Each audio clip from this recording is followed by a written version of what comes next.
Coach Greeny, home for the weekend, Dad's weekend, going to split the games between Friday and Sunday. But since it's Pac-12, let's have another pair of top-ranked teams, number 3 and number 5 coming in. How does your team approach this? Is it good to be home? Is it just another Pac-12 weekend? How are you preparing your team for this weekend?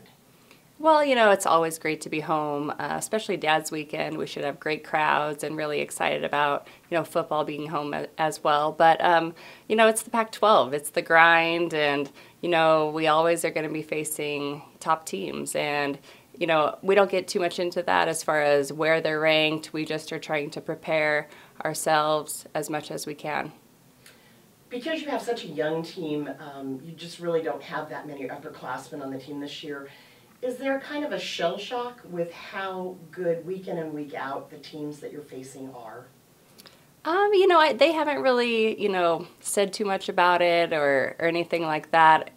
Last year at this time, I know Chelsea Benson and J.C. Harris were, getting ready for the state tournament in high school, and now they're playing Pac-12, and not just the Pac-12, but top teams in the country. And so, they have actually handled it really well and are really improving, and with such a young team and so many new people, we've really not really focused too much on our opponents, just really tried to improve ourselves. In the last 3 weeks or so of your season, where have you seen your team come, and where does it need to go for you to think that it's been a successful season for you?